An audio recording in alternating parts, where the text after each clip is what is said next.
श्रमिक हैं, जो ये श्रमिक हैं, ये वो श्रम साध्य लोग हैं जिन्होंने इस मंदिर के निर्माण में भाग लिया है और प्रधानमंत्री नरेंद्र मोदी उन पर पुष्प वर्षा कर रहे हैं। यही बात प्रधानमंत्री को बाकियों से अलग करती है, ये भाव बताता है। जो नींव के पत्थर हैं, जिन्होंने दिन रात मेहनत कर सर्दी बरसात ठंड में गर्मी में जिस तरह से मेहनत की और ये भव्य राम मंदिर का निर्माण किया है, यही असली नींव के पत्थर हैं।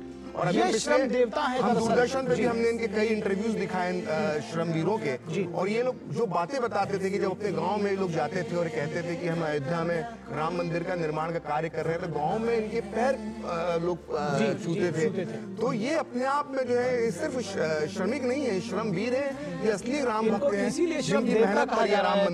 राम मंदिर खड़ा हुआ प्रखर इनको इसीलिए श्रम देवता कहा जा रहा है। और सच में ये एक जो चलन और ये जो भाव जिसमें कहते हैं ना कि जाके रही भावना जैसी प्रमुहूर्त देखी तिन तैसी, तो इनके अंदर भी प्रधानमंत्री नरेंद्र मोदी जो भाव देखते हैं उन्होंने एक नया रूप दिया है। अगर हम ये कहें कि त्रेता युग में जैसे वानर सेना थी, त्रेता युग में जो कार्य वानर सेना ने किया, ठीक उसी तरह से ये इस युग की जो है ये श्रम सेना है, आपने तौर पर कहा।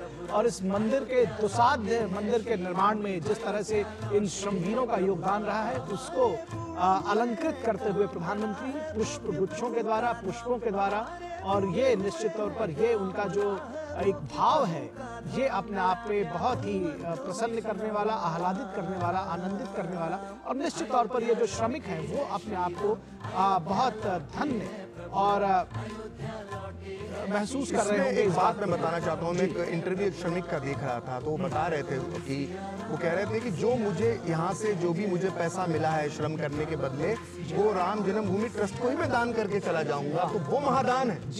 एक श्रमिक जिसके जो पूरी कमाई की इस मंदिर के निर्माण के दौरान, वो समस्त कमाई, अपनी समस्त आय अगर राम मंदिर ट्रस्ट को दान कर देता है, मैं मानता हूँ कि वो सबसे महान दान है। और वो इन श्रमिकों ने करके दिखाया है, श्रमदान के माध्यम से भी और अपनी भावनाओं के माध्यम से। जी निश्चित तौर पर। तो ये जो दृश्य है ये अभूतपूर्व है।